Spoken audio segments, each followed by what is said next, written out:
Hello everyone, I welcome all of you in my YouTube channel Learning Web Studies. Today we will discuss subsidiary alliance जो Britishers ने यहाँ पे implement की थी जब वो यहाँ आए थे as traders. French Governor Dupleix started it first, but term was first used by Lord Wellesley in 1798 and 1805. यानी 1788 में लॉर्ड वेलेस्ली ने इसको इस्तेमाल किया था, लेकिन डुप्लेक्स ने इसको पहले स्टार्ट किया था.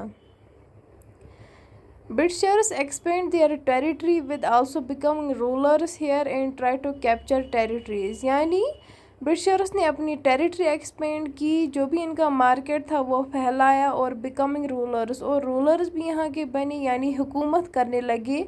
And try to capture territories, और फतह करने लगे बहुत सारी टेरिटरीज़, यानी बहुत सारा ज़मीन इनके कब्ज़े में आ गया था.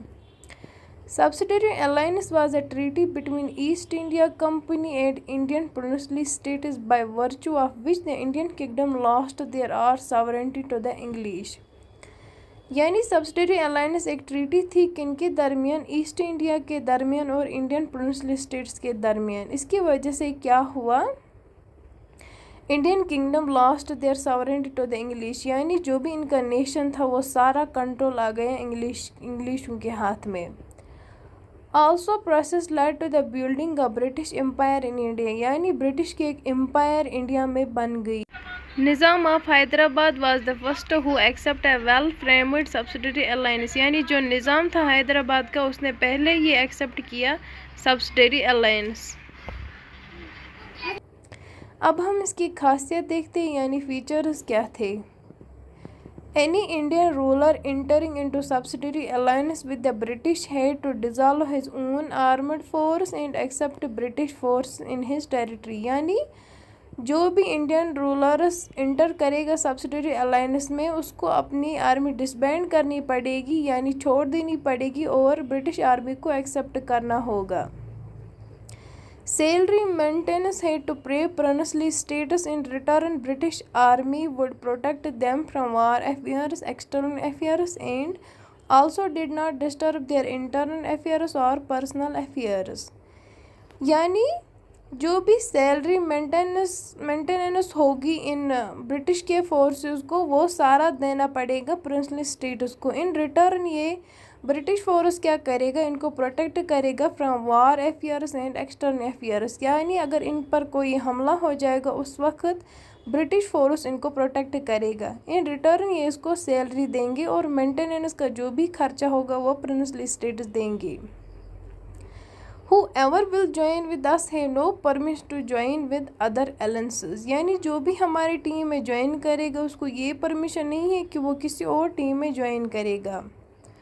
No treaty will be signed without our permission, nothing will be done. कोई ट्रीटी साइन नहीं होगी इन ब्रिटिशर्स की परमिशन के बिना. The members of our team have no right to give employment to the foreign people, he or she will be terminated. यानी जो भी हमारी टीम के लोग हैं उनको ये हक नहीं है कि वो किसी फॉरेन लोग को एम्प्लॉयमेंट दें, यानी जॉब दे, उसको वो अपनी नौकरी से हाथ धोएगा, यानी उसको निकाल दिया जाएगा. The Indian status could also not enter any political connection with another Indian status without the approval of British. और जो हमारी टीम है जो भी सब्सिडरी अलायंस में ज्वाइन किया है उनको ये हक भी नहीं है कि वो किसी दूसरे स्टेट्स के पॉलिटिकल कनेक्शन रखें, यानी किसी दूसरे स्टेट्स के साथ कोई पॉलिटिकल कनेक्शन रखे, उसको ये हक भी नहीं है. उनको पहले अप्रूवल लेना पड़ेगा ब्रिटिशर्स के पास. The Indian rulers lost their all powers because of British power. ये इसका इफ़ेक्ट है, यानी इस सब्सिडरी अलायंस का इफ़ेक्ट क्या हुआ, यानी इसका असर क्या हुआ था. They slowly lost their territories and revenue.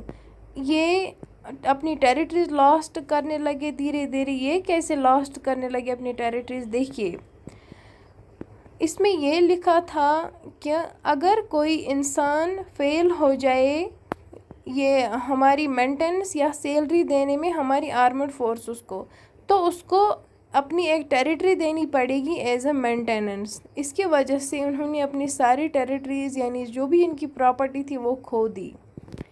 The British resident was also stationed in the Indian court, यानी कोर्ट में भी ब्रिटिशर्स के लोग पहुंच गए थे, यानी लॉयर्स बन गए थे, जजेस बन गए थे। The Indian rulers disbanded their army and many people rendered unemployment lost their independence and slowly most parts of the Indian were coming under British control। जो इंडिया के रूलर्स थे उन्होंने अपनी आर्मी डिसबैंड कर दी। क्यों कर दी डिसबैंड? क्योंकि इनकी आर्मी वेल ट्रेनड नहीं थी, वेल इक्विप्ड नहीं थी। जो ब्रिटिशर्स की आर्मी थी वो वेल ट्रेनड थी, वेल इक्विप्ड थी, वो बहुत सारा जानते थे इसके बारे में, वेपन्स के बारे में जानते थे। इसलिए इंडियन रूलर्स को forcefully by the agreement of subsidiary alliance, इसकी वजह से इंडिया के रूलर्स को अपनी आर्मी डिसबैंड करनी पड़ी और जो ब्रिटिश आर्मी है उसको एक्सेप्ट करना पड़ा। और बहुत सारे लोग अनएम्प्लॉयमेंट हो गए, यानी कोई जॉब नहीं मिलता था और लोगों ने अपनी आज़ादी खो दी, अपना वतन खो दिया।